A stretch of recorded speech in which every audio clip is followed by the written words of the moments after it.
Summary: Fahrenheit 182 by Mark Hoppus and Dan Ozzi. The instant #1 New York Times bestseller Fahrenheit 182 by Mark Hoppus and Dan Ozzi is not just the inside story of one of pop-punk's most iconic bands. It's disarmingly candid and often hilarious reflection on identity, survival, and growing up loud. From the first page, Mark Hoppus sets the tone. This is not sanitized rocket airtale. It's the story of self-proclaimed dork from Ridgecrest, California, desert town best known for being in the middle of nowhere, where Mark spent his early years grappling with the aftershocks of his parents' ugly divorce. With warmth, self-deprecating humor, and dash of snark, Hoppus reconstructs the chaotic emotional terrain of his childhood, skipping between his parents' homes, constantly starting over, and learning how to adapt by becoming chameleon. Adolescent subcultures. In the first third of the memoir, Mark details his metamorphosis from latchkey kid to music-obsessed teen. Each chapter acts as a snapshot of reinvention. One year he's goth with teased hair and eyeliner. The next, skater punk covered in flannel and duct-taped sneakers. What remains consistent is his deepening love for music. The Cure, Descendants, The Clash, and bands on 120 Minutes that showed him version of the world outside Ridgecrest. These early obsessions aren't just musical touchstones.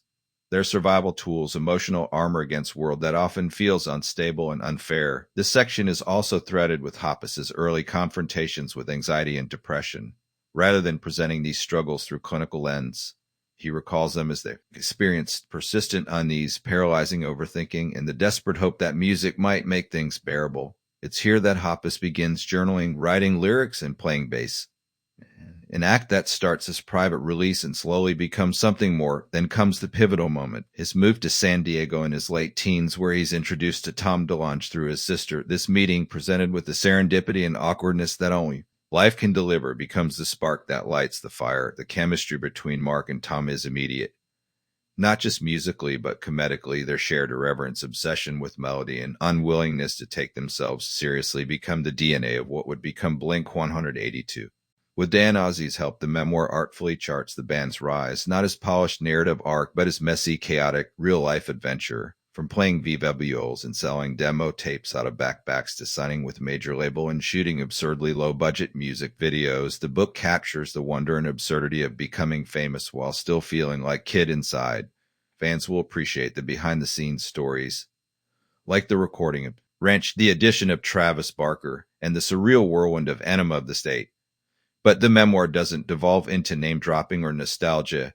Instead, the focus remains on how success exacerbates existing fractures. As Blink-182 explodes into MTV stardom, the cracks begin to show.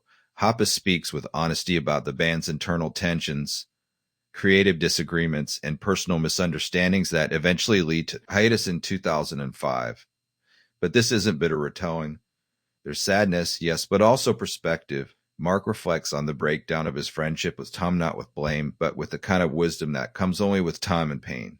Intertwined with the Blink saga is Mark's journey into adulthood, particularly his evolving role as husband and father. His relationship with his wife, Sky, is portrayed not as rock and roll cliche, but as true partnership grounded in humor and resilience. Parenthood, too, is explored in touching detail. The joy of raising his son Jack, the tension between touring and home life, and the ways fatherhood reshaped his view of himself. The memoir shifts gears dramatically and poignantly in its second half when Mark is diagnosed with stage 4 diffuse large B-cell lymphoma in 2021. This chapter, titled Everything Breaks, eventually drops the tempo and opens the door to a different kind of narrative, the story of someone facing death and still trying to crack joke. It's in these pages that the book transforms from music memoir to something far more powerful.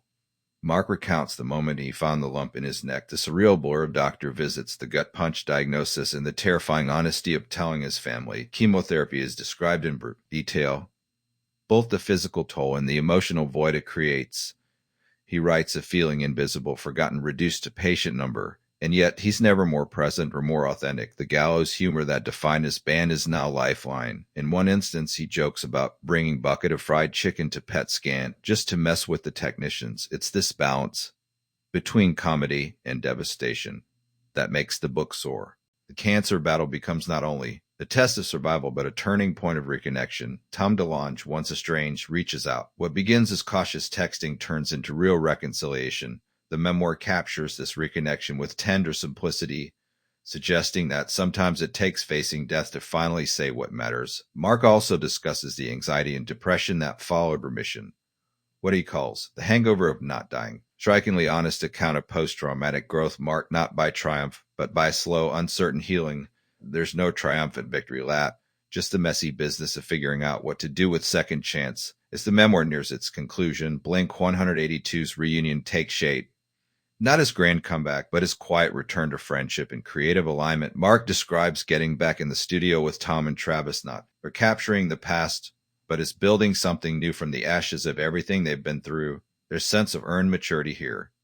Less urgency to prove anything, more focus on enjoying the ride. The final chapter is called Fahrenheit, nod to Ray Bradbury's Fahrenheit 451 and metaphor for pressure, reinvention, and survival. Mark reflects on his life, not a series of career highlights, but his long, strange punk journey filled with failure, laughter, fear, and persistence. He writes, I used to think Blink-182 was the story, but the story is me. Mark Hoppus, the kid who wore too much eyeliner, played bass he didn't know how to tune, and somehow got to keep going even when the world tried to press pause. Dan Ozzi adds brief coda, summarizing the memoir's larger themes, that punk rock was never about rebellion for rebellion's sake. It was about finding a place where you didn't feel so alone in that sense. Fahrenheit 182 becomes love letter not only to music, but to all the weird kids who built lives out of noise and never stopped laughing, even when everything hurt. Core themes and emotional arcs. 1. Reinvention and identity. Throughout the book, Hoppus's multiple self-makeovers, from nerd to goth to pop-punk icon, symbolize how personal evolution is often born from necessity. Each transformation is both form of survival and step toward authenticity. 2. Anxiety and mental health. Rather than treating anxiety as an aside, the memoir centers it as constant companion, one that shapes friendships, fame, and even fatherhood. Hoppus's honesty in this area helps demystify mental health struggles, particularly for men in public life. 3. Music as lifeline. Music is not portrayed as career choice, but as salvation. His teen bedroom to the chemo ward, music remains Hoppus's way of making sense of the world, of finding connection, and of expressing emotions he struggles to articulate otherwise. 4. Friendship and forgiveness.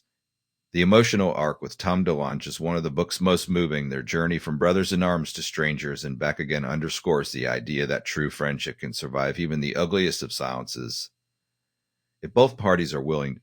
5. Humor and darkness. Even at its most serious, the memoir is funny. Hoppus's comedic instincts, whether describing disastrous tour or misread medical chart, remind readers that laughter isn't distraction from pain, it's necessary part of healing. Conclusion. In Fahrenheit 182, Mark Hoppus offers not just memoir for Blink-182 fans, but blueprint for resilience. Carton with the insightful and deft Dan Ozzi, the book takes readers a ride through fame, failure, friendship, illness, and survival, all while refusing to take itself too seriously. At its heart, it's punk story. But not the cliche of smashed guitars and rebellion. It's about showing up for your friends, telling your story, laughing through chemo, raising your kid, forgiving your bandmate, and above all, keeping going. Whether you're a lifelong Blink fan or someone who's never heard all the small things, Fahrenheit 182 resonates because it's about the universal struggle to stay true to yourself in a world that keeps changing the rules. And like the best punk songs, it's loud, messy, funny, heartfelt, and unforgettable.